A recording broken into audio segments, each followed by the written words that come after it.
What's going on, everyone? How y'all doing? Woo! It's 2023. Yeah, welcome everyone to chilling with some lo-fi and doing some D&D stuff. Currently we're not chilling with any lo-fi.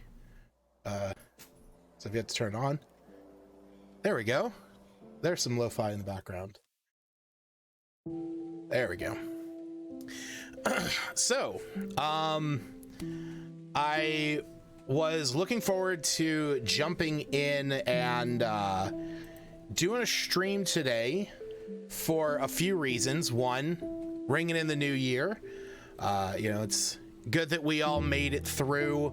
2022 was definitely a rough year for the family over here, but you know what, we got through it. 2023 should be a much better year for all of us. So here's hoping, fingers crossed. I know that we're all still kind of waiting on what the future of the OGL looks like. I know we discussed that last year, but that's still something that is very heavy on my mind. It's something that I'm very passionate about. OpenD&D, I still have it down there in the corner. You know what though? I think that I think until this is all over, that logo down there needs to be in a more prominent, permanent space. So let's go ahead and I'm gonna use some mage hand over here, and we'll go ahead and grab that, and we'll give that to the DM up there. Get it? Yeah, he got it. There we go. So until this is resolved, until Wizards of the Coast understands that those of us in this community will not just lay down and let their corporate greed kind of run over everything. Yeah, hashtag OpenD&D. The DM proclaims it, after all. But speaking of 23, so the main thing that I really wanted to jump in on this stream with is to talk about Dungeon 23. It's been a big talk over the past few weeks in the community, and I am very much looking forward to partaking in this and seeing what we can make together as a community. I mean, I think it's a phenomenal project, a challenge for some people. But for those of you out there that are unaware of what Dungeon 23 is, I'll go ahead and give you a quick rundown. So basically, last month, a game designer who actually designed the game Mothership, it's an RPG, it's a sci-fi RPG, Sean McCoy, tweeted this out: Mega Dungeon for 2023, 12 levels, 365 rooms, 1 room a day, keep it all in a journal. This got the community up in a fervor very quickly. There was a lot of talk about it, kind of went viral, and a lot of other creators really jumped onto this concept. The idea of putting together a mega dungeon of your own, but instead of, sitting down and hammering out, the whole thing over just a couple weeks or in a month, spending your time and just doing 1 room a day. And his whole reasoning behind this is to make it digestible, to make it something that keeps you going day after day.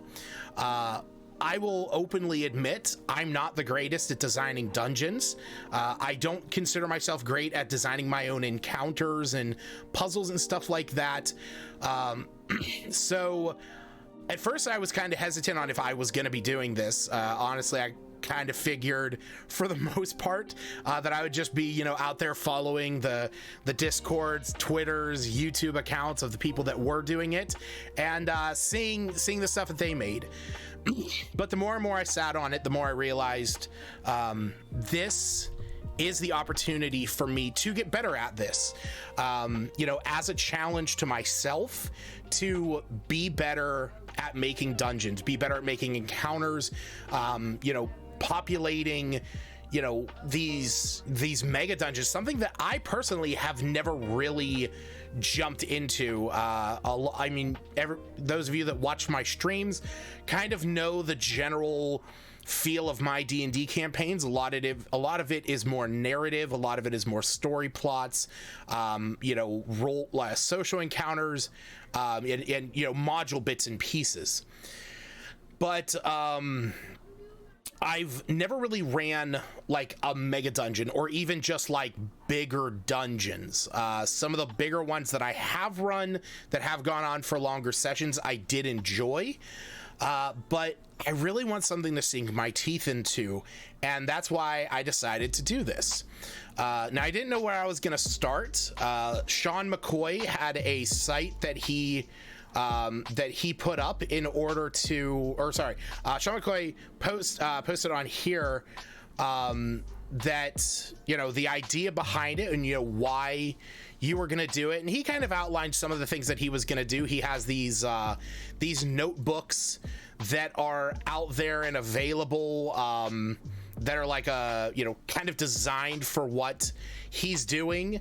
I personally I bought like a $10 notebook that was on Amazon that I actually feel like is kind of designed for this. I'm gonna pull that up here. Yeah, here we go. So as you can see on here, every day has you know, 5 sections, and the purpose of this is actually that you're supposed to fill out this journal 1 line every day for 5 years.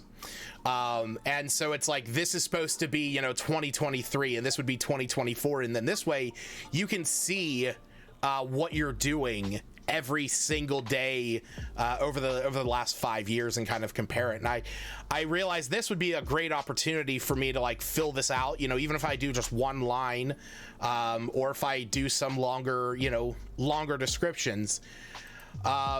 So yeah, so he suggested this, and you know, the thing I really liked about this, the way that Sean kind of put this forward, where's that was just on Amazon. Honestly, if you go to I mean, I'm sure that you can find them in other, you know, booksellers. If you go to Amazon and look up 1 line a day journal, you will find that there are so many different journals and books out there that are set up like that. The specific one that I got is right here. So it's the 1 a day 5 years notebook minimalist. It doesn't have any like, you know, goofy things on it. You know, it's not one of these like fancy frilly things. I wanted something that was very you know, something that was very like unsuspecting, something that I, as a, you know, as a you know, 30-year-old guy, can shove in his back pocket, take it to work, or if I'm going out somewhere, keep it with me, and then just, if I get some inspiration, sit down and write in it for that day, and, you know, whatever that inspiration may be. And that's actually really why I like this, you know, whole experience, is, as Sean put it in here, don't overthink it, don't make a huge grand plan, just sit down each day and focus on writing a good dungeon room. Use generators. If you can't think of anything, just write an empty room. And honestly, that is the case sometimes in dungeons. There are plenty of dungeons out there where the players walk into it and the description of the room is, this room is empty. And in most cases, the reason why those rooms are empty is to allow the DM in that moment to decide what encounter they want to run. Do they want to do a wandering monster? Do they want to plop down a few potions in there?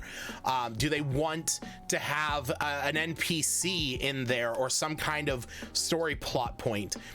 those rooms can very be quickly turned into something. Beyond that, an empty room is sometimes just really good for the players to rest in. If it's a room where they've been traveling through the dungeon a few couple rooms and they've taken a few hits and beatings, it's a good opportunity for them to start to rest up in there. So this is actually one of my favorite things in the world. This one down here, 365 rooms written like 3 orcs and 25 gold pieces is better than 5 rooms written like, in this beautiful hand-carved obsidian room sit 3 orcs arguing over a dice game. 25 gold sit on the table, each of them blah blah blah. So just, even if you don't have a perfect idea of what you want the day's room to be, just write something, because if and when you ever run this, you can elaborate further then. So Sean then continued and posted down here 52 prompts to keep people motivated. So this is something where you can actually just go to Google and type in, roll D52, and there's different websites that'll let you roll it. I personally use any dice sometimes if I want some just die rollers, but there's actually a website just called rolladie.com or .net.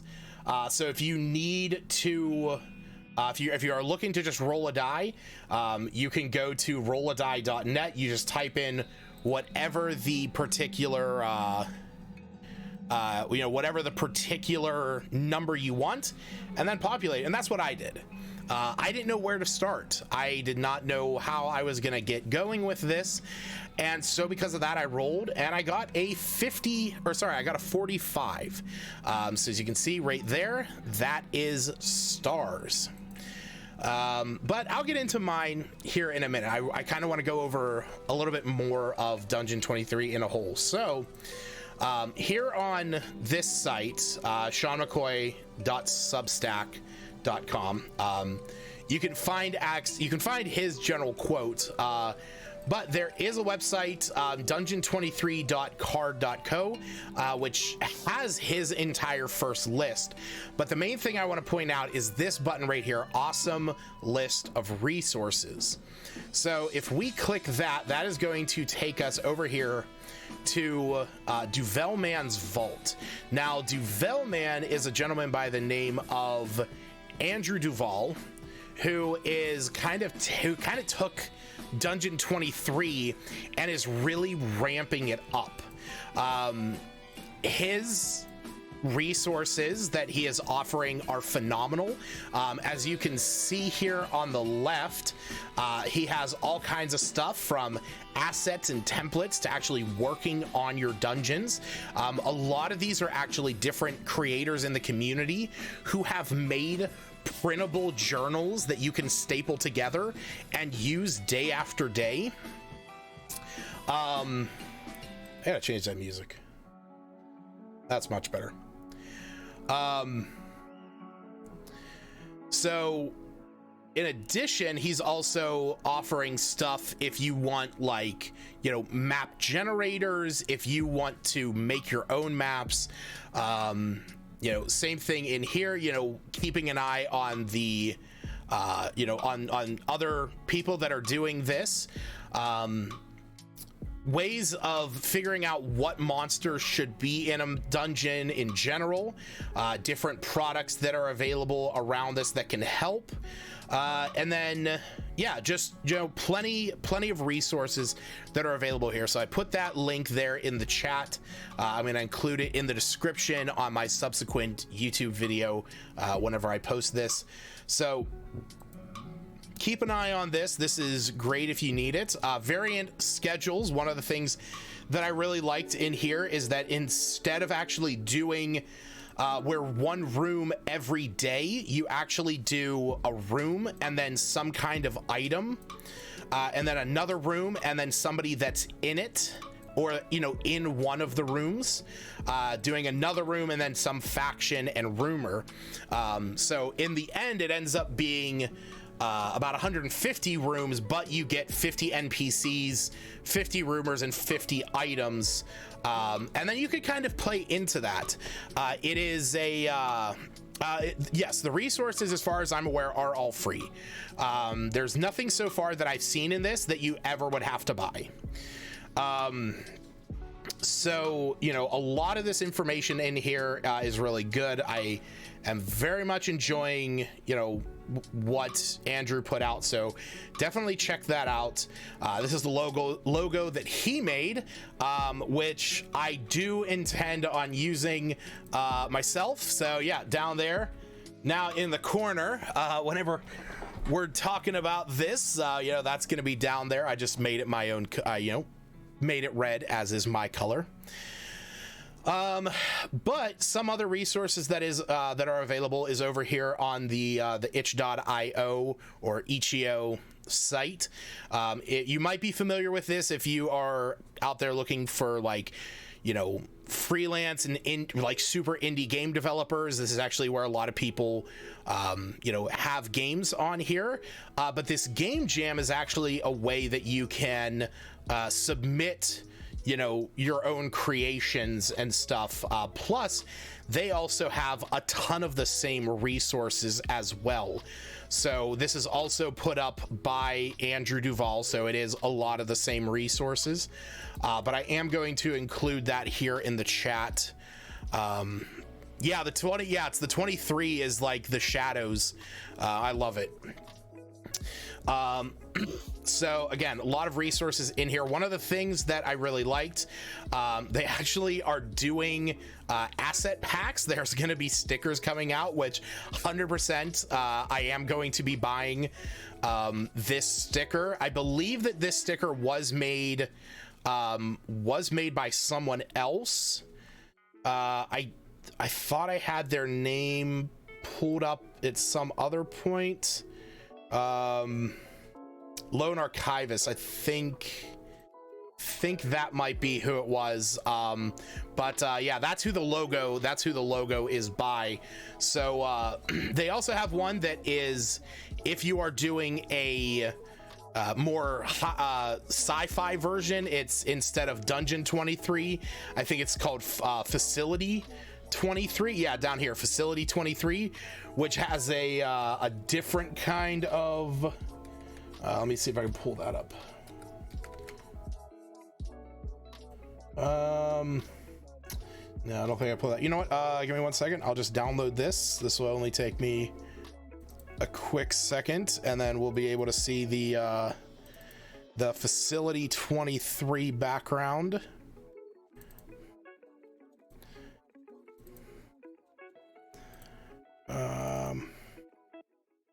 There we go. Yep. So we'll just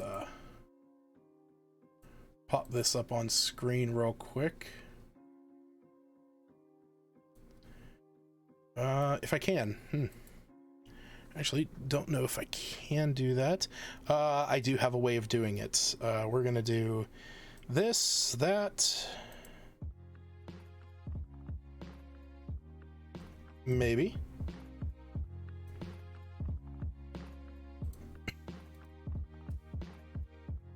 Really want to show this logo. I really like this logo for what it is. There we go. Facility 23. Took me a minute to get there. So yeah, really like this. If you're more into sci-fi and you want to do less of like a high fantasy setting, you know, instead of a dungeon, to have it be like, you know, some kind of space station or some kind of facility on another planet, it's, you know, it's definitely a good option on there. That is also here. If you go into either one of these, I believe it's just the one that is I think it's just under assets. I think so. Assets and templates. I believe this is where I found it. Yeah, this one right here, Lone Archivist's asset pack. So that's gonna lead you to this site. Again, I do plan on linking everything out in the chat. Another thing that's on there, it's kind of the first one that pops up in a lot of cases, Dungeon 23 worksheets. So this one is, this is here on All Dead Generations. It is a really awesome way if you need a little bit more guidance when creating your dungeon. This is a wonderful way to have that extra bit of help. What you do is whenever you go to this site, again, I'm gonna link that. Whenever you go to that site, you're gonna scroll down here to the middle where it has the link. This is gonna open up a Google Doc. Now the thing is that when you open up that Google Doc, you have to make sure that you hit File and make a copy. They don't obviously want you editing their own copy because it's supposed to be for everyone. So make your own copy, and what you can do is you can actually just duplicate each of these pages whenever you need it, because the way that these work is every day is its own page. So this one would be January 1st, this one would be for January 2nd, and each one of them has there's, you know, February and March, but the whole thing about them is that you have what level it is, what is that level's name, and then what does the map look like. You can actually add a map right here. You know, this is your room name. If you want to have a room, you can put what kind of light it is. So is the room completely dark? Is there dim light? Is it illuminated somehow? Is it open to the air? Or is there some kind of special magical light? What is in it? Is this a monster room? Is there treasure, trap, or is it something extra? Then in here is where you can put your description, outline some features, put in some monsters and or NPCs, and then whatever the treasure is. So again, I think this is a really great resource for those who want that little bit of extra help, or just want to really elaborate further into what their room is. I personally am not going to use this, not because I don't like it. I think it's lovely. I just don't necessarily have a purpose for this. Now it does actually give you really nice grid maps down here that you can actually plot out every level. Not only that, you can also just have a list of all of your rooms as well. And then different encounters that could be in there. So if you want to have wandering monsters and stuff like that, this is the place to do it. And then also, yeah, right here. So special page type number 2, this would be as if you have a puzzle, set pieces, you know, if this is for like a really special kind of monster, maybe at the end of a cluster of rooms or at the end of a level, faction layers, and then, you know, different things that you might have, magic items, the intro to the dungeon. So there's a lot of stuff that is going into this. I know this is a ton of resources, but use what makes sense for you. To those of you that are out there thinking about doing this, definitely take some time, you know, figure out what it is you want to do with Dungeon 23 and just do it. I am personally out there, you know, just every day kind of sitting down for a few minutes and thinking about what I want my next room to be. And it's honestly one of the best things I have done in a while, because it's different. You know, this is something I haven't done before. Again, like I said, I absolutely suck at designing full dungeons. I use a ton of modules in my own games, and this is helping me to really think about, you know, the stuff that I would want in a room and not worrying about everything being super contiguous and really bundled together. If I just want to have a room with, you know, some kind of, you know, crazy monster, some kind of crazy puzzle, or even just designing a room that I don't necessarily know what I'm going to do with, like I said, that one description of 3 orcs and 25 gold. The description that was given with that of being that they're arguing over a dice game, you know, one of them, you know, this is something different than I even thought of whenever I read 3 orcs and 25 gold, because whenever I heard of that, my thought went to there's 3 orcs and there's 25 pieces of gold and they're trying to divide it up amongst themselves, and there's going to be 1 extra piece, so they're arguing who gets that last one, who walks out of there with 9 pieces of gold instead of 8, and one orc is arguing that they're the strongest, so they should get it. One is arguing that they're the smartest, so they should get it, and one is arguing that they were the one that led them to the dungeon and into that room, so they should get it. And you know, it's all up to personal interpretation. That's the coolest thing about this. With that, we'll go ahead and talk about the rooms that I have made. So one of the things that I really want to do here on this channel, that I'm going to do a very concerted effort to do this. I want to start doing another weekly stream here on my Twitch channel, where I go over the maps and the rooms that I am making. I see this as a perfect opportunity to do something like this, something that I can actually get onto a more regular schedule with.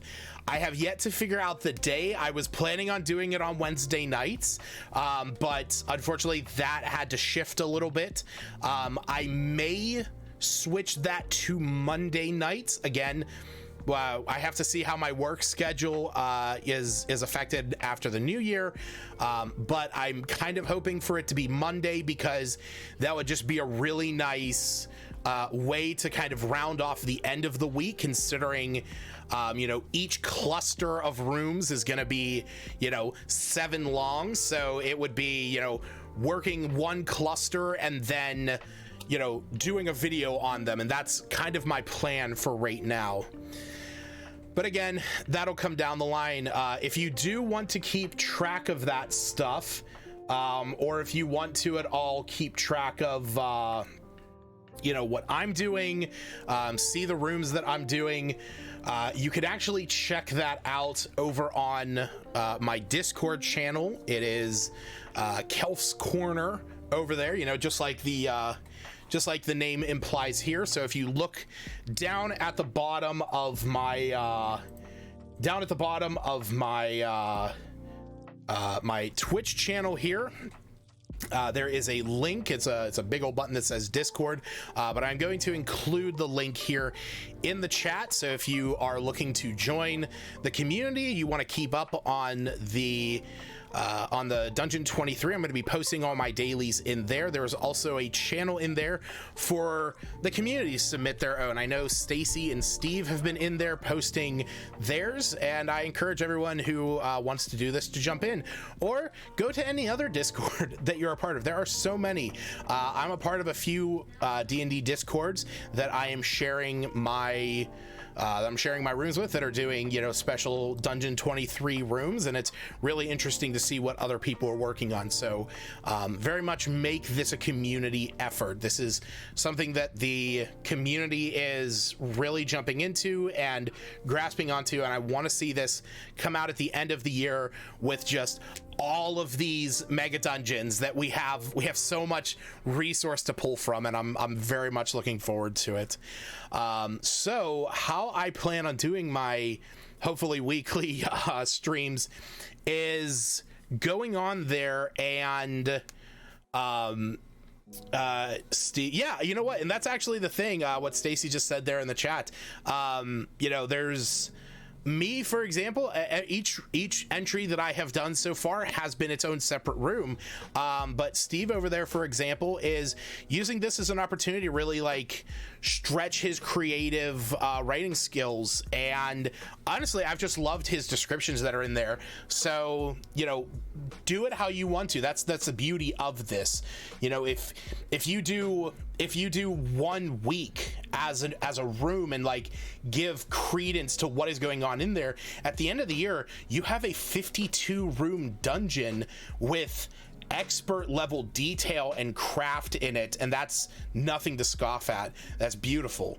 So definitely do what you can. Take this opportunity to really stretch your legs.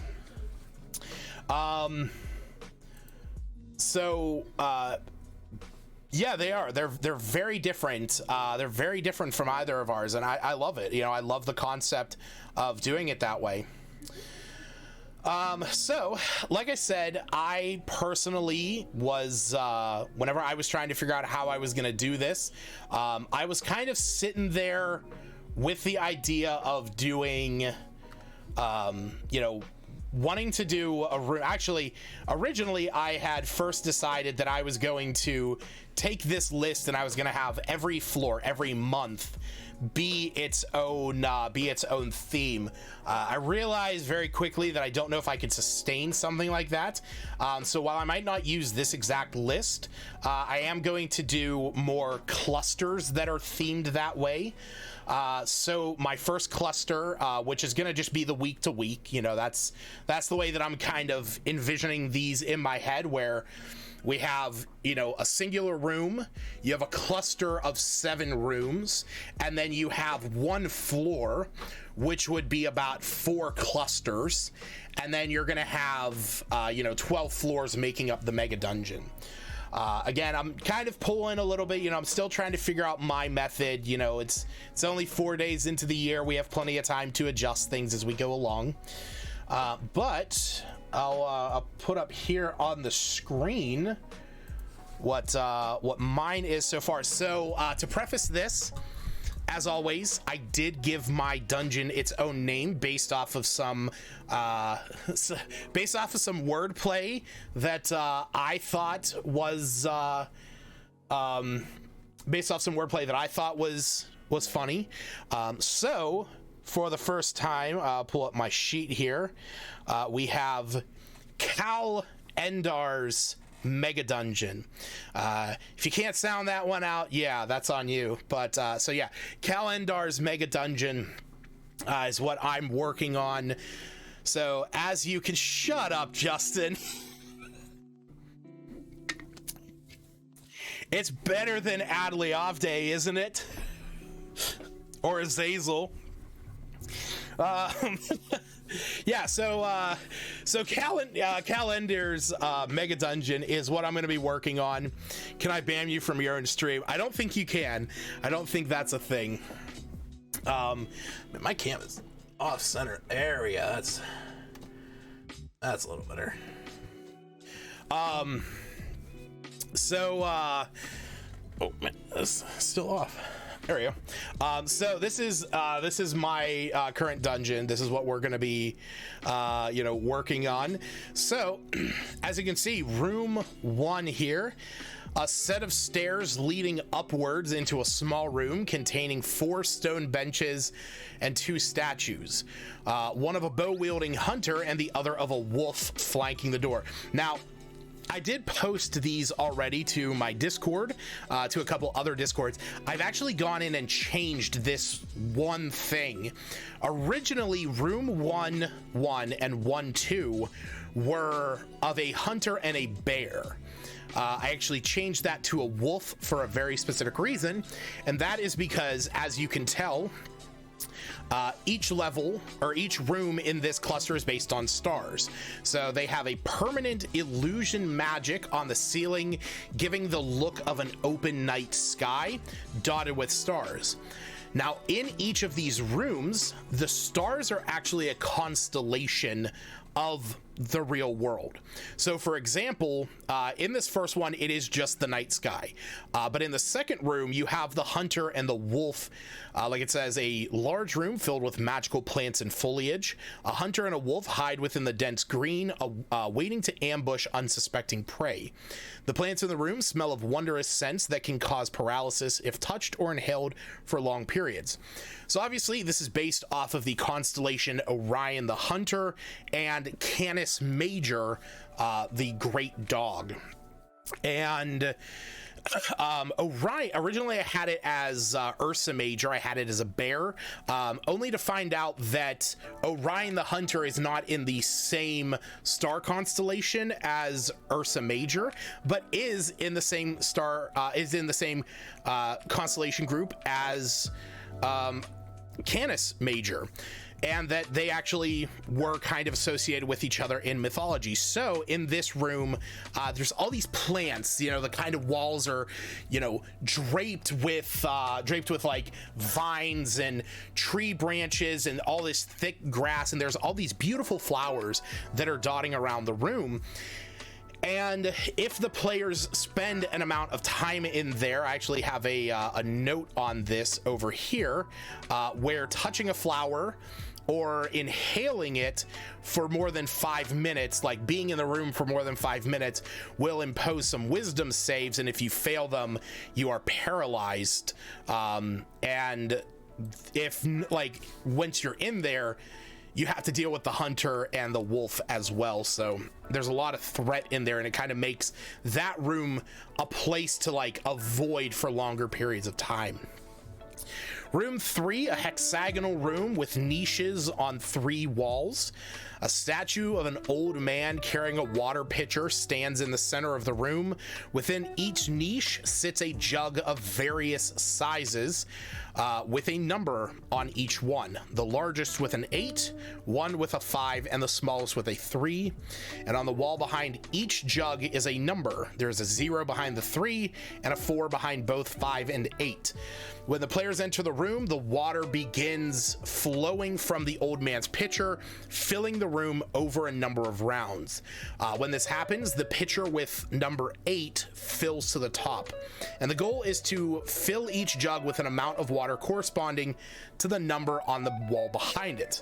The thing is if any of the players attempt to fill it with the water that's in the room, the water just drains magically out of the jug, so they cannot use the water that is filling the room to do this.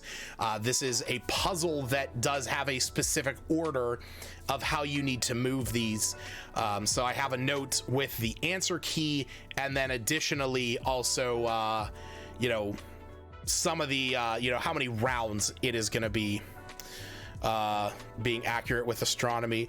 Well, and that was kind of the thing, as somebody, whenever I first thought of stars, I thought of the constellations, and unfortunately I don't know all the constellations. Like, I know the 12 from the zodiac and stuff like that, and I know Orion and Ursa Major, but I really wanted to have I really wanted to have something that was I wanted to have something that was, more to it. Why is that capturing like that? That's really weird. Huh.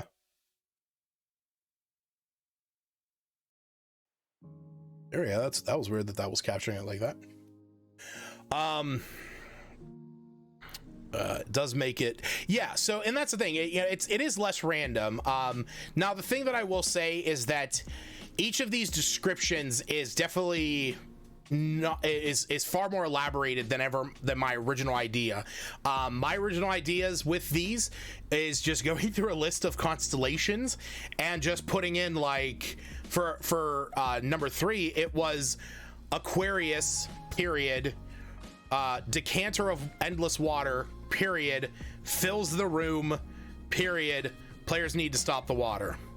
That's actually what I wrote down as I was kind of going about my day, and I was thinking about what I wanted it to be, and then I came up with how I wanted to do it, and I found that puzzle, and I thought it worked. So room number 4, a wide room with no other door than the one used to enter. Furs and bundles of wool lay strewn across the floor. 3 paintings lay amidst the sheets of fabric. One of a spear-wielding herdsman, one of 2 dogs, and lastly one of a bear. Upon the widest wall sit 3 nails from which the paintings can be hung. The first time the paintings are placed in the incorrect order, the herdsman will step from the painting and attack the closest player. The second time, the dogs will emerge and attack the 2 closest players. And the third time, the bear will emerge and attack each player. Finally, the 4th time, all 3 will emerge and fight to the death.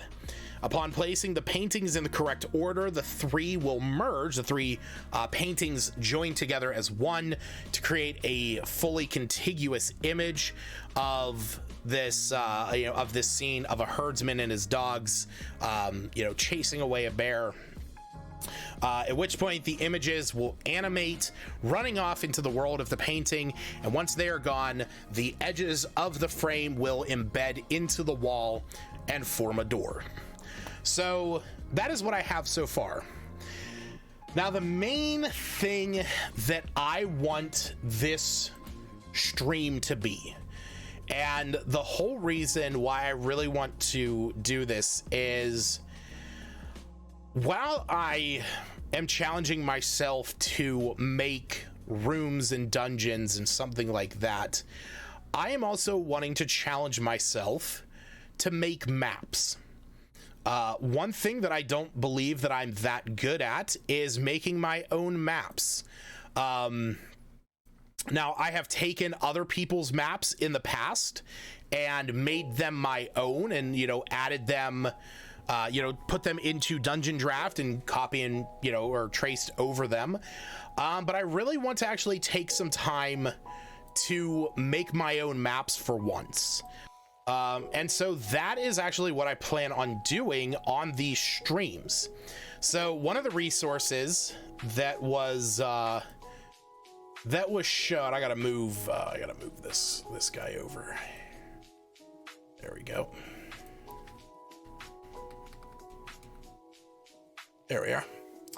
So one of the resources that was shown in here, right here, under assets and templates, is a website called Dungeon Scrawl. So when you go to Dungeon Scrawl, which I will include the link for that, app.dungeonscrawl.com, this is what you'll see. You're going to have a map of a bunch of dots on here. You're able to actually divide those up however much you want if you really want to get into the nitty gritty of stuff. But here on the left, you have different styles. So to give you an example, we'll do this first one. Let's say we want to make a 4x4 room.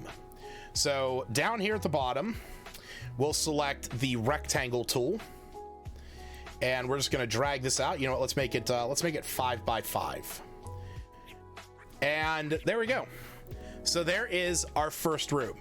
Now, if you're looking at this and like wondering, about the whole like hatch marks, this actually calls back to old D&D maps and how they were originally designed. So old maps, for example, were set up. Here we go. I just found one. So a lot of older maps were designed with these hash marks to show what was wall. So these were areas that you could not explore, be that if they were mountainous areas on the outside, maybe they were stone walls or something like that, but whatever the case may be, it was just to show areas that you could not explore. And that's kind of how Dungeon Scrawl does it, where the outside is the area you can't explore, and it adds this really nice shadow effect. And then from there, we can actually go in and, continue to add rooms, and, we can even come down here where there is a polygon tool. This is one that I have been using a lot. So if we do a polygon with two sides, it actually does a circle. Can do 3 sides if you want like a triangular room. 4 sides is obviously just going to be a square, but I do really like that if you do this, you can do them at different angles, and it does make them perfectly square. You can also do pentagons and hexagons, septagons, octagons, nonagons, and decagons. So, and I believe you can go all the way up to, oh shoot, hey, I think at that point you're just getting into circles. But I think really it's like once you get up to 12 sides, you're really just working with circles at that point. But one of the other cool things, yeah, dodecagons are nothing. One of the cool things that you can do with this is if you make rooms, so let's go ahead and make this a 5x6. This down here in the bottom left, you can either erase or draw. So if you want to chop a piece out of a room, you can do that. You can also turn snap on or off, where it doesn't really, hold you to those specific, orientations. This down here, the division. So if you are, if you're wanting, to just work on a 1-to-1 scale for everything. So if we turn snap back on, we're only going to be able to do, exactly 1-to-1. But you can also make this, 2. So this way you get, you can have half-sized rooms if you want. You can put stuff on, smaller spaces. You can also do 4 if you want to have quarters. I personally wouldn't recommend doing that. I've kind of played around with it, and I've just been dealing with the half size because it allows you to make things.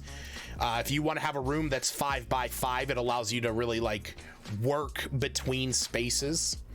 But again, yeah, we'll pop another room up here, and maybe you don't want to have these rooms directly connected. So, maybe this room down here, you want to have this directly connected. So we can click this button, which is the door tool, and we'll just drag that on there, and there we go. We got 2 rooms connected by a door.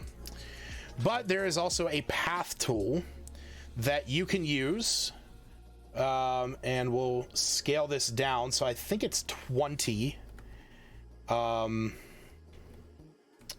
18. Sorry, 18 is the size of a 5x5.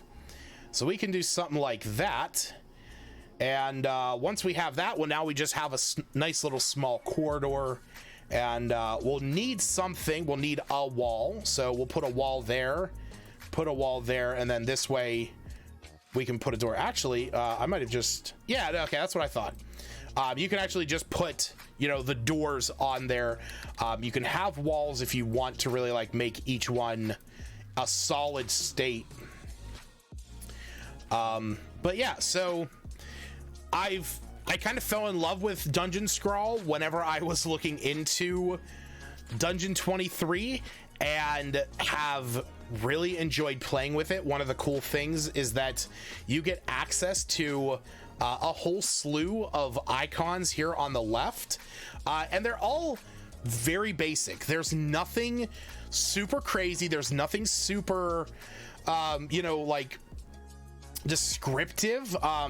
They do have some of these things where it is a little bit of art, but the basic tools and utilities that are in here, if you want to have that statue. So if, for example, we were talking about the room with Aquarius, that was a hexagonal room that had a statue in the middle. So if we go over here, we grab a 6, and we make a we'll make a 4. We'll make it a 5 unit. Okay, so there's the room. Now we have to add the niches on the wall. So we'll just grab this, and we'll do we'll do that right about there. So 75.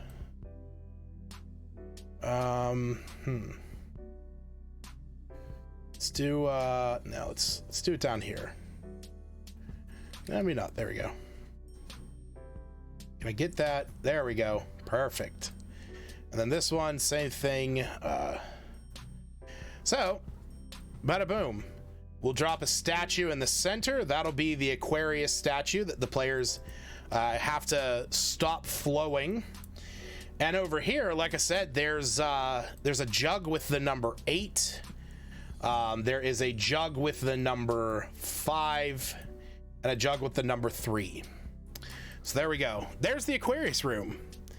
Can I use this along with dungeon drafts? Yes. So I can actually save this map and export it as a as a file in itself, and then I can take that and actually put it into Dungeon Draft and make the maps more elaborate. So I have thought about doing that. I do want to get better at using Dungeon Draft as a as a map making tool, and what I plan on doing is I'm going to have I'm gonna have each week on my hopefully my Monday streams now be where we talk about what maps we have made, what rooms we have made, and then going through on Dungeon Scrawl and actually designing each of the rooms, just as a basic level. And then from there, maybe once a month or so, or once every so often, doing its own stream where I actually take these maps and throw them into Dungeon Draft. Seems great to get simple maps set up for free. So that is the one thing that I want to be very clear about. Dungeon Scrawl in itself is free, but there are certain aspects that you can actually pay for a pro version in order to get certain features to it. I believe in order to save your maps, you do have to pay for it, I believe. Don't quote me on that. But there is very much the basic utilities that come with this are free.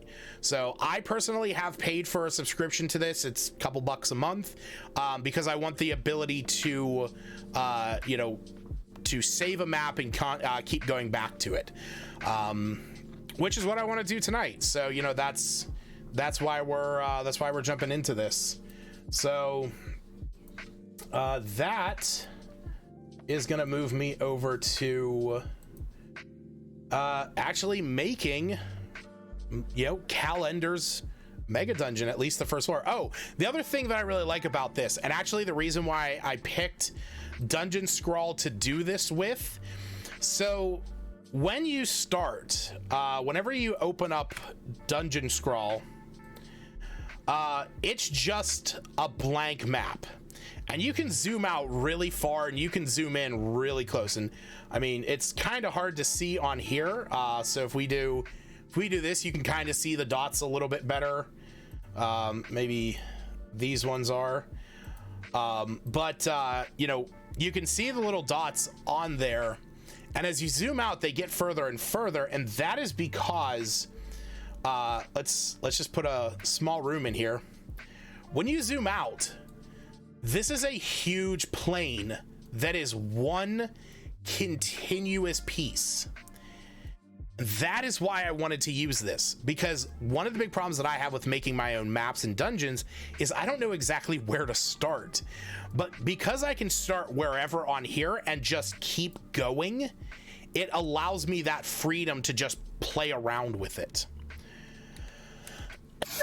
So I think with that, with everything kind of out of the way now, we've gone over what Dungeon 23 is. We talked a lot about the resources and the assets that are available.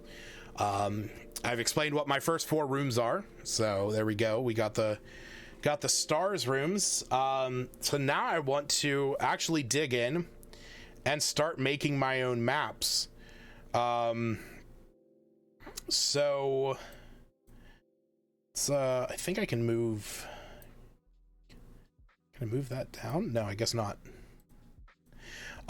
There is this thing where you can actually, like get more, get more control over stuff, especially with the background. Adding images, though, this is actually where you can like have these things on the map. You can actually change them specifically on there. Another cool thing, I think this comes if you are paying for it. This is if you are if you want to have multiple maps, so kind of like what I want to do, where I want to have one for each level, and that's actually how I plan on doing that, is up here on the top right. So there we go. It was a little hard to see that stuff. There we go.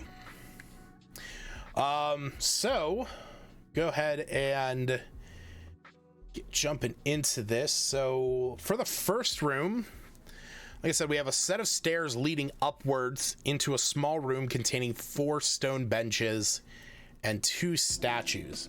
Now, my mind with this was kind of having Calendar's Mega Dungeon be this like huge complex that leads down inside of a massive mountain, where the top level, the reason why it's stars is because it's the only one that actually like hits the top. So where the top of this is, it leads into the heavens. So you're actually kind of going to the very top of this and then working your way down. There was actually some people online talking about doing this as a a tower where you start at the bottom and work your way up, and I thought that was really cool. And I thought that I could do that if I swapped this around and had stars as the last one, but I really want to stick to stars being the first one. Okay, so a set of stars leading upwards into a small room containing 4 stone benches and 2 statues, one of a bow-wielding hunter and the other of a wolf. All right, so I didn't want this room to be too big. I was thinking like something small, like a 5x5. You know what? I gotta move some stuff around on my screen. Give me one quick second. There we go. That's a little better.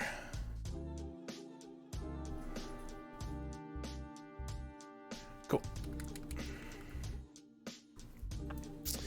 Okay, yeah, that's gonna look weird on your side, but that's fine. Stick to the will of the dice gods. Yeah, that's exactly it. All right, so up here, we have a staircase leading upwards into the room. So we'll go ahead and maybe make this. Thinking something like that, or actually maybe just having it there, having 2, and then we'll have a staircase. There is a way to actually do stairs in here. So if we get this tool down here, it did take me a hot minute to figure out how the stairs actually work. The way that they work is you click 3 points. You click the 2 points that form the top of the staircase, and then the 3rd point makes the length of the staircase. So if, for example, if I wanted one that fit into nope. So if I wanted one that fit into this triangle, we'll go, actually, let's do it there. So yeah, if I wanted one that fit into this triangle, I would hit this and I would go to this corner and click there, click over, and then down. And it does work. It works really well for like classic looking maps. So what we'll do here is we'll click there, and then we'll just drag this down to that point. And there we go. We have our we have our staircase. So right here we'll add our door into the first room. Now I already said that there was a door on the far side with statues. So we'll do a door on the far side and go into here, and there's specifically one for statues. So there we go. We'll copy and paste that. And I had in there 4 stone benches. So that looks like kind of like a bench. But yeah, I don't know if I'm sold on that. There was one that looked a little better. Yeah, this one. I know it's a door. I was kind of looking at this one. I really liked this. Maybe we'll do the longer one.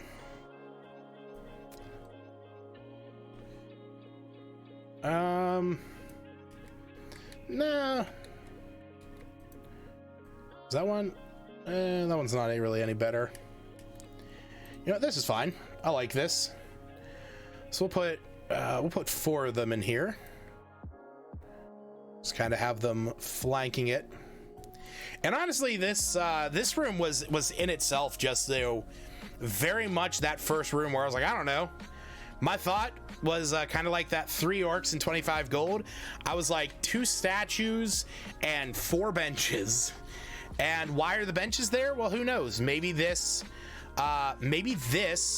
place was a place of worship at some point. Maybe people came here to pray to the heavens. You know, it's a long way to get up to the top of this dungeon, and once you enter into here, most people know not to go beyond where you are. You know, that inside is just danger and death. But I kind of imagine like people coming into this room in order to pray. You know, you're coming in here and you're praying to the gods for a good harvest or something like that. I also wanted to point this out. Those of you that are familiar with Dungeon Draft, you'll notice this is from 2 Minute Tabletop here on the left. He actually made a bunch of assets for Dungeon Scrawl, and they're in his style and I really like them. Unfortunately, I do want to keep to the black and white motif, which is why I've chosen to do that. So I'll be using more of these other asset packs, but I did want to point out that he does have his own material in here. Oh, you know what? Actually, that's kind of blurry. I was saying I kind of liked that. Oh wait, actually that's not bad. Scale that down a bit and maybe swap those out. Actually, I haven't looked through all of these. So I've looked through a couple. I know there's not a ton, but actually that might do some good. Okay, I kind of like that actually. Yeah, no, it does have it does have a lot of them. Plus, you can actually upload your own. So believe me, I plan on looking at some content creators out there to see what they have going on. Because if there's something that somebody has that works for what I'm doing, I will 100% pay for that stuff. I kind of want these longer ones, but without the split in the middle. You know, let's go ahead and remove those real quick and just. You know what? Maybe I just need to make the room a hair bigger. Maybe not that big.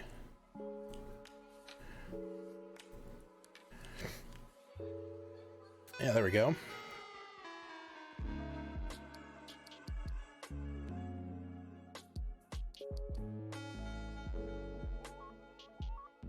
That is so much better. I really like the look of that now.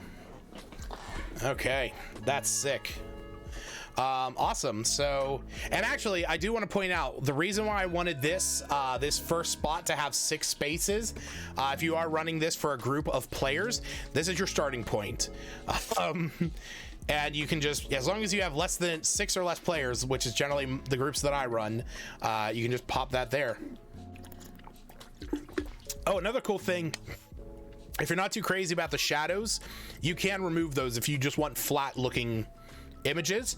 I like the fact that the shadows are there because down here there is a wall tool that allows you to put in walls that does align with the shadows. So unfortunately the images are gonna be on top of that, so that is something that you have to deal with. Let's go ahead and move that back there. But that is a really nice feature that I like a lot. Okay, I did not mean to put that there. There we go. All right, so on to room 2. A large room filled with magical plants and foliage. The plants smell of wondrous scent and can cause paralysis if touched or inhaled for long periods. So I need a slightly larger room. So kind of thinking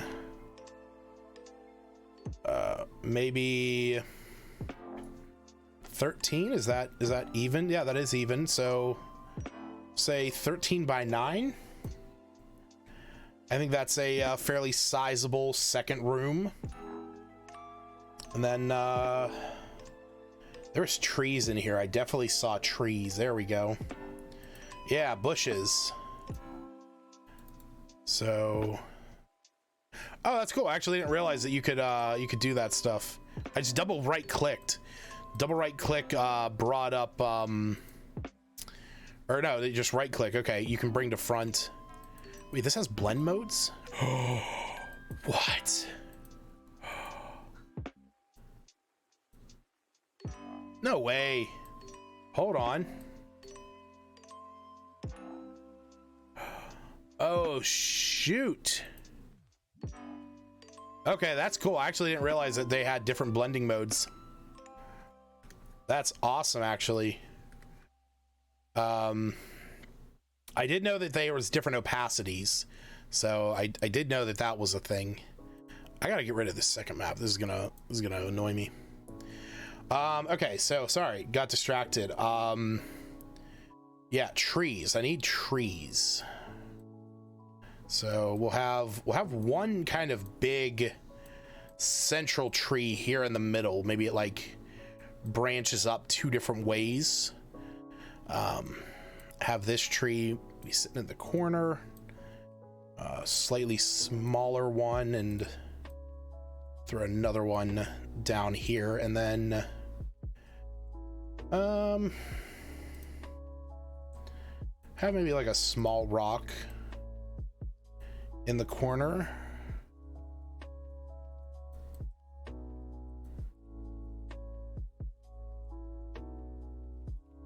Add another bush.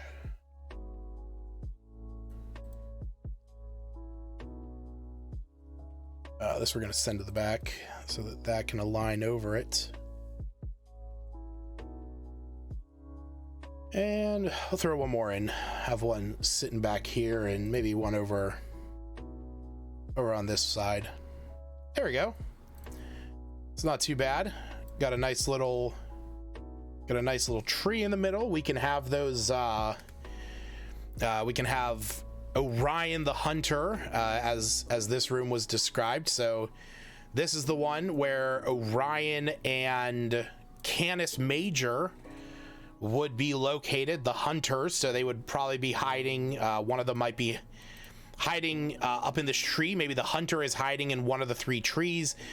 Maybe the wolf is hiding, you know, on this rock over here in the corner, or behind it, or in one of the bushes.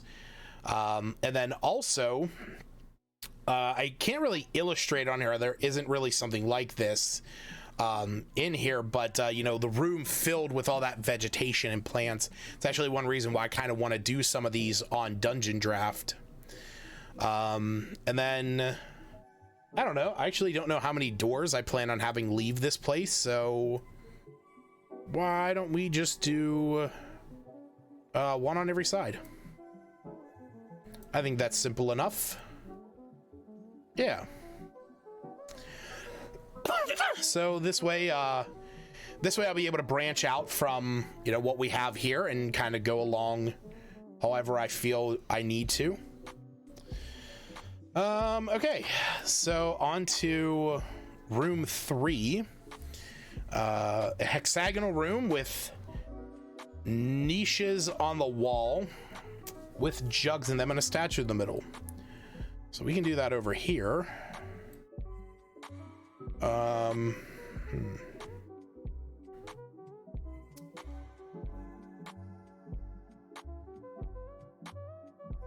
kind of don't want it to be that big. Maybe we'll have it that,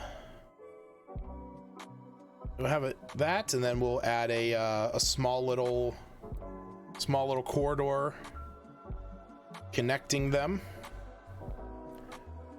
There we go. And then we'll add a door. Can I not do it? Is that not a spot that I can do a door? Oh, you know what? I think it's because it's hexagonal. Let's try that again then.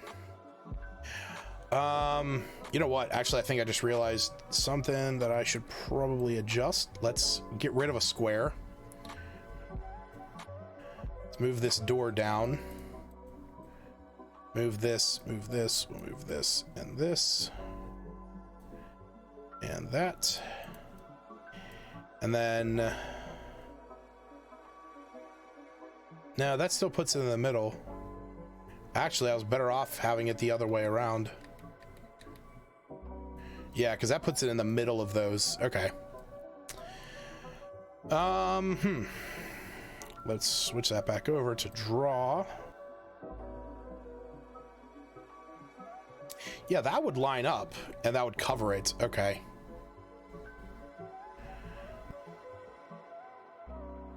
Ah, I see the problem.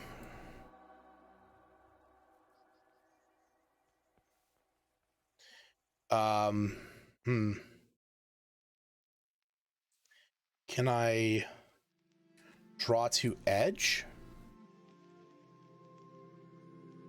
Oh, that's actually what I want. There we go. That is actually what I want. So what we're gonna do is we're gonna start here and we're gonna go this way.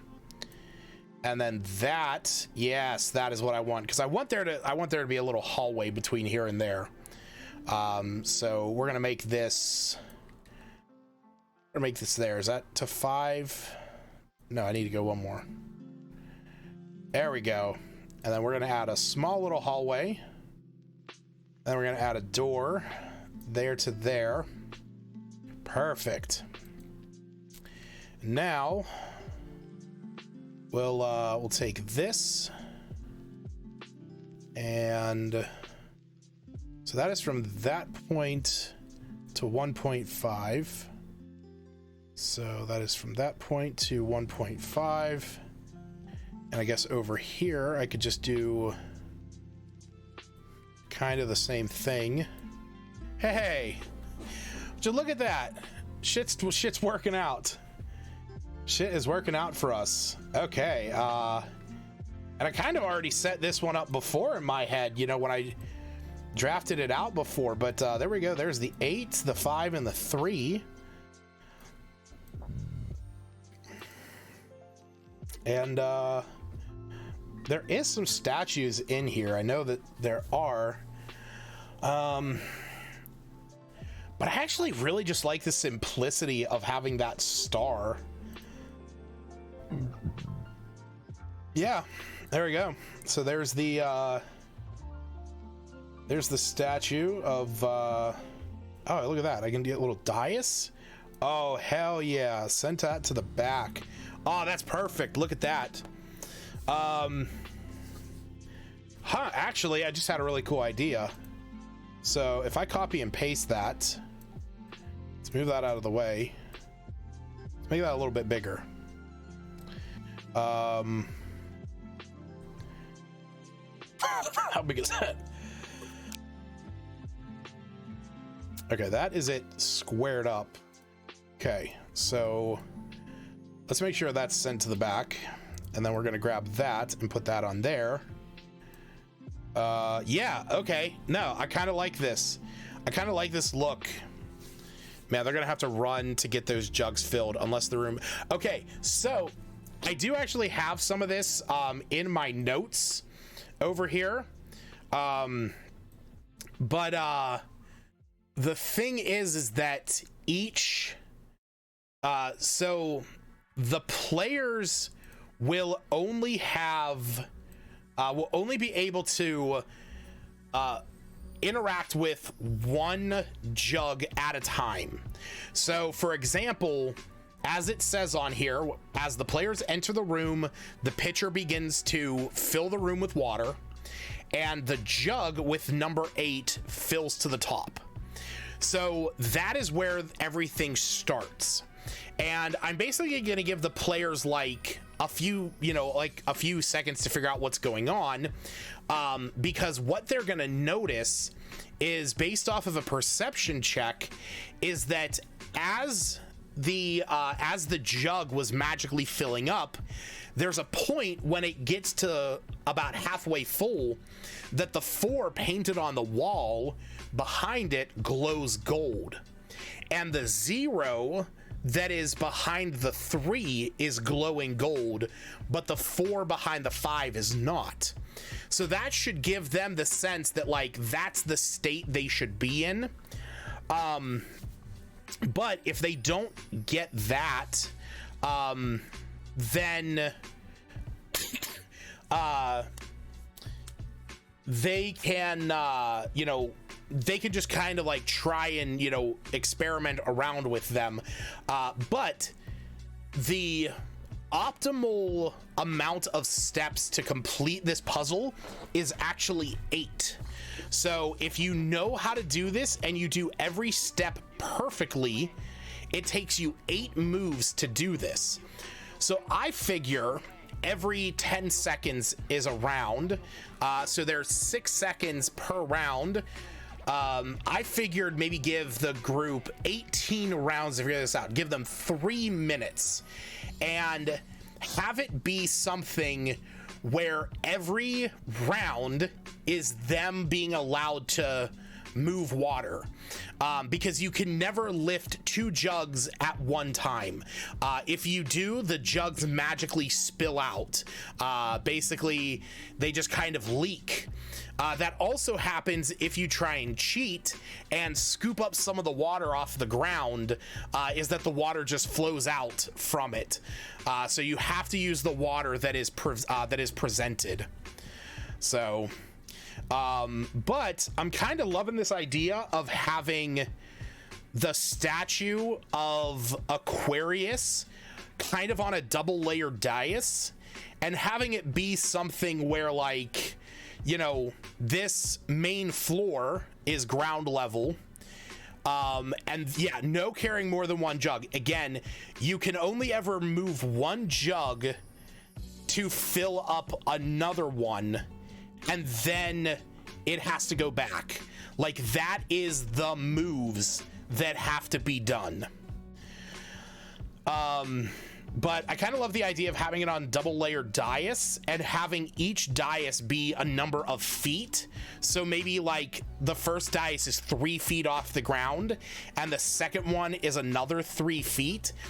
This way Aquarius is kind of above everyone, raining down from the heavens and filling the room. And so what you can do is, actually, if you are putting this map in Dungeon Draft, or even if you're using it as is, you could cut out like a water template and have it on the background, and for every level that it goes up, it like just covers this outside ground, and then it covers this first dais, and then it covers the second. So I really like that concept. I like the idea of there being the daises on there, so that one's pretty cool. Okay, so I don't know if I'm gonna have doors in this one. I think for right now, I might just include them just to have them, but I actually don't know if I plan on this, going anywhere else. So on to room 4, which is the wide room with Ursa Major and Boot. So all right, obviously, the first room is based off of Orion and Canis Major. The second room is based off of Orion and Canis Major. The third room is based off of Aquarius. The fourth room being of a spear bearer, 2 dogs and 1 of a bear, is actually based off of the constellation of boots, or I believe it's pronounced like boutes or something. It's basically the word boots with an E at the end, and like 2 dots over the second O. It's funky. But the idea behind this constellation is that he is the herdsman that is driving away the bear from his flocks. And there's a lot of different mythologies that kind of go along with this.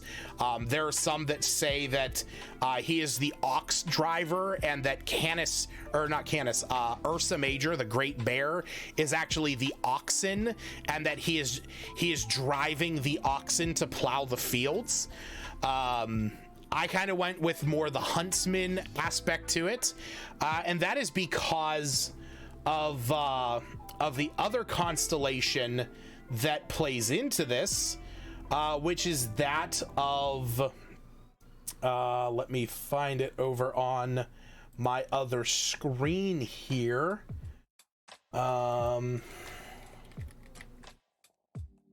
Yeah, so here we go. Canis Major and Canis Minor. No, it's not Canis Major and Canis Minor. Where is it? No, it's not Canis Major and Minor. It is a different one. That's space.com. Oh, another cool thing. Check out space.com and Constellation Guide. They're very cool sites that if you are into like, you know, constellations and stuff, it's really cool. Here it is. Canis Venatici, or Venatici. So these are the hunting dogs. So Canis Venatici represents the hunting dogs of Boots the herdsman, represented by the neighboring constellation. So within this constellation field, there's actually like 3 constellations. There's the herdsman, or the hunter, there is the great bear, and there's the hunting dogs. So the idea that I decided to go with is that with the paintings in this description is that you have to put the pictures oriented in a way that would show the appropriate story here. That being of the herdsman and the dogs driving the bear away. So maybe I'll put a 4th painting in there that would be of the field, or have all the furs and bundles be on one side of the room. Actually, that's probably what I'll do.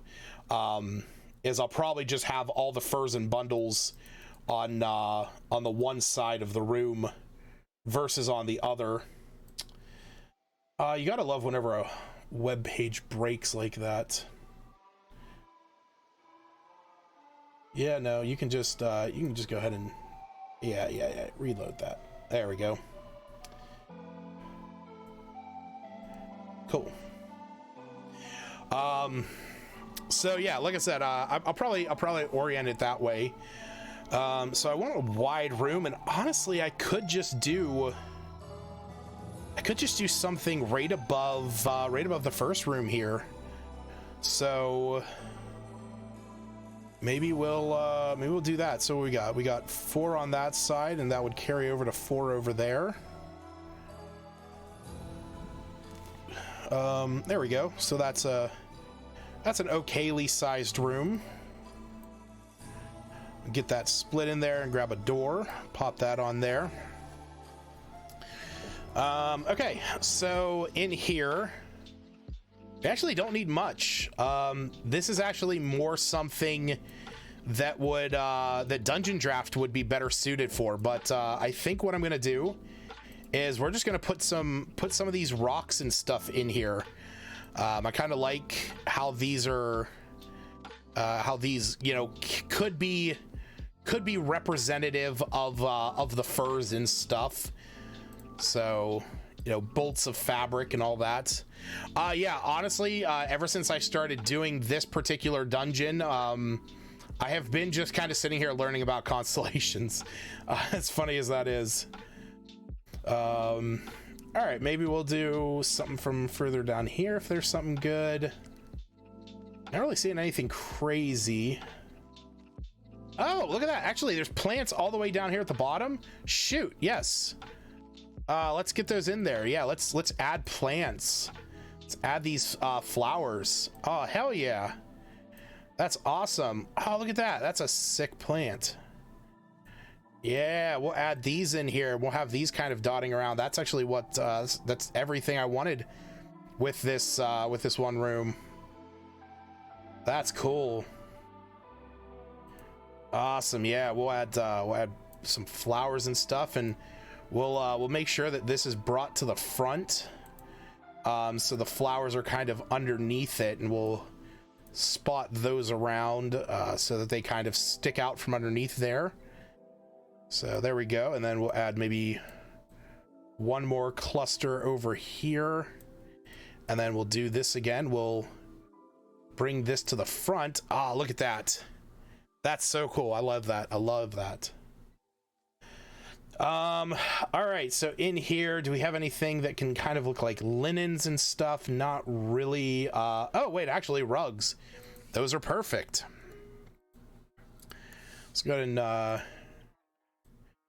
grab some of those.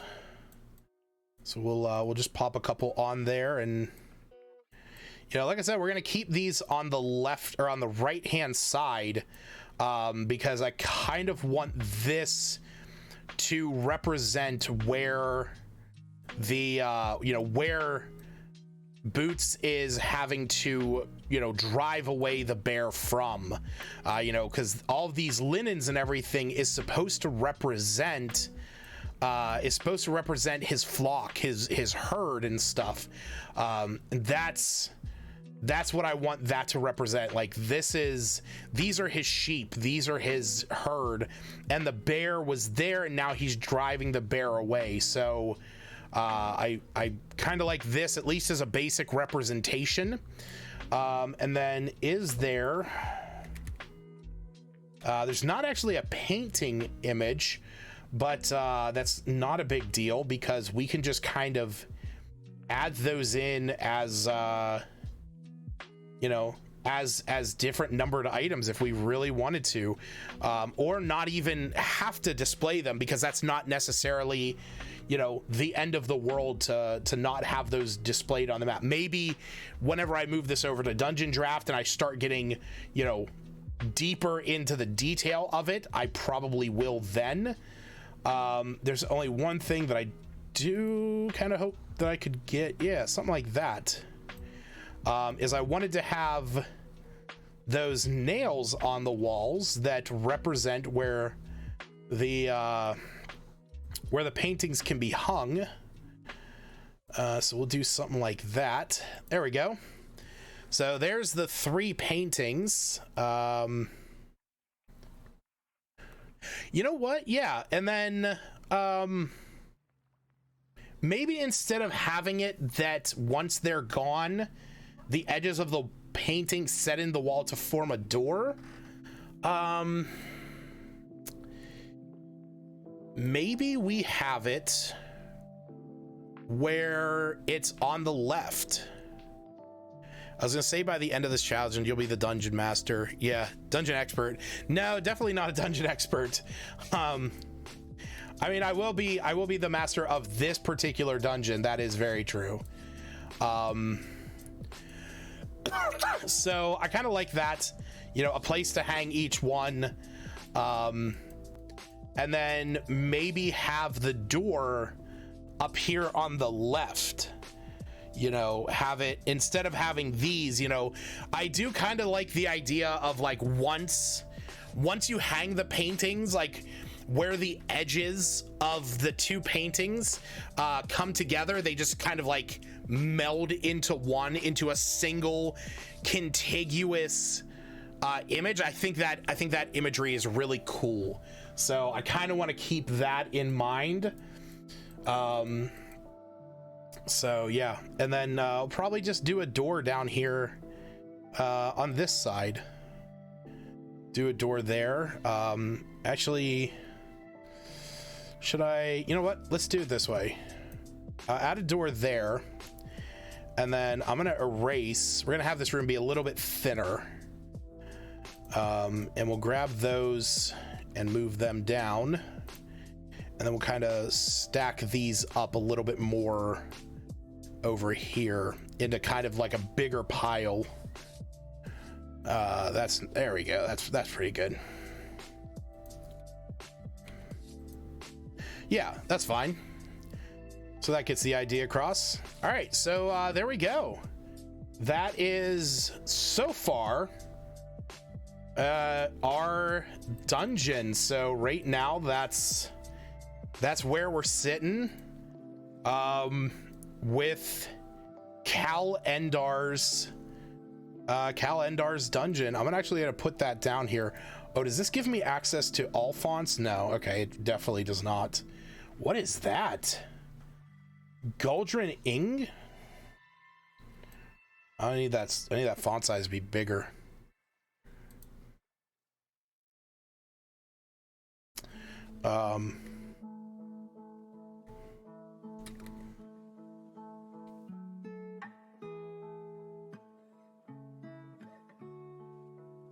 Endyr's Mega Dungeon.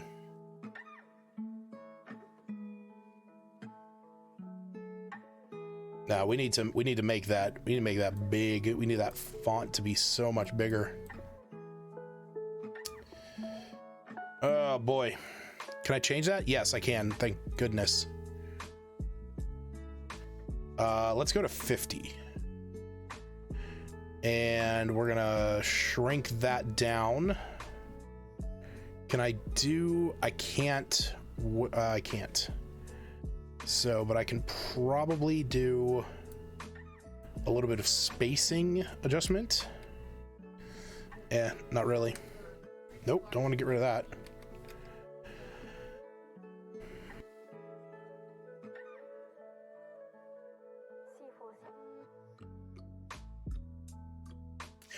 You know what? Actually, better off. Let's do it this way. Endyr's Mega Dungeon, floor 1. Now let's do that on its own thing. This is where I always get caught up, is like these finer details. We're gonna bump this up to 60.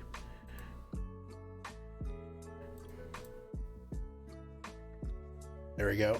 And that is gonna get, that's gonna get moved right up to here. Or over here.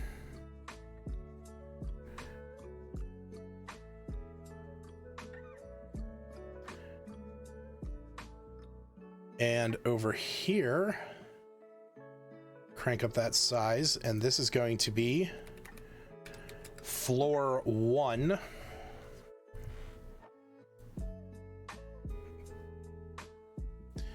And this is going to be 40 font.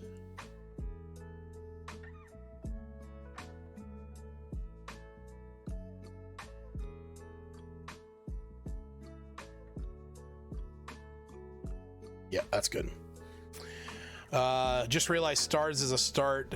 Makes sense. Yeah, so that was actually one of the things I was very happy about getting stars, as I realized, is like, being that this is the first level of the dungeon, you know, this is the very top of everything. This is where the heavens would be. And that's kind of why, you know, I had that idea of this being a place of worship to the heavens. You know, I could see like a star druid or a light cleric or a twilight cleric especially coming to this place to worship their gods, because as I said, each room has a permanent illusion to give the ceiling the look of an open night sky. So that is something that we're working with. And then beyond there, yeah, it's the trials of the constellations. Now, one thing I did say, and like I said, I still have to figure this out as the days go by, but I may not make the whole floor stars. I may make it a cluster. So it's very possible that, you know, it'll only be the first 7 rooms that'll be stars, and then we'll jump from there. Again, we have time with this, and you know, maybe someday I might just like kind of meh on a room and not really figure out anything, and we'll just play it by ear. So but that so far is it. Now, like I said, I do plan on these being more regular streams. I don't really have a time frame set right now on if I am doing it on Mondays. It is very possible I might do these streams later in the evening, like whenever I do my first 15 show, where I do it like at 9:30. It's possible that I could do it then instead of doing it earlier like this one. Most of the people that do watch the stream do generally watch later in the evening, so I may very well just do that. But we'll see. I'll let you know. Like I said, if you are interested in keeping up with this mega dungeon, if you want to keep up with it, please check out the Discord. Over like I said, it is down below this video if you are watching live, if you're watching this on YouTube after the fact. The link to the Discord will be in there. I am going to repost that invite once again. You can follow us on there. There's other folks from the community that are doing their own Dungeon 23 uploads and doing the dailies in there. Plus, that is also a place that you can keep track of kind of what's going on with the community, when I'm going to be going live. You can also vote on the first 15 and stuff like that, the games that you liked, and kind of give your opinions on them. And it's also where I'm going to be updating when I'm doing lo-fi and D&D, whenever it's more of like the standard shows. But I am probably going to be uploading in there whenever I do these, so keep an eye on that. Another thing that I wanted to talk about, I know I talked about this last stream. So previously we discussed a D&D related product known as the Adventurers Club. I did get a chance to discuss that with my niece and nephew. You know, they seem very excited. We have yet to run that, but I do want you guys to know that whenever I do get my niece and nephew to sit down and actually run through that, I do plan on doing another video similar to the one that I did, kind of giving my opinions on it, how I felt that it went. But something that I wanted to show is that I actually went and printed up every single character sheet that the company offers. I just went to their website and at my store and printed them all out. But the other thing I kind of want to show off is the last time that I tried doing this, and actually one of the folks here, Stacy, kind of pointed this out. That was a bit janky how I was doing it. I actually went out and got a bit of an easier way to show you guys what I'm working with, because as you can tell, anytime I move this outside of where I am, you can't see it. But guess what? Now you can. And, you know, I have to maybe close all these bright windows on my screen, but hey, look at that. There we go. So if there's ever a moment where I want to show you guys something so you can see, you know, how these books are laid out, if I am going to be doing stuff like this in the future, I have an easier way to show you guys. So just wanted to let you know that, you know, things are getting a little cleaned up around here, you know, changing how I do some of my stuffs. So these are some of the character sheets that are offered.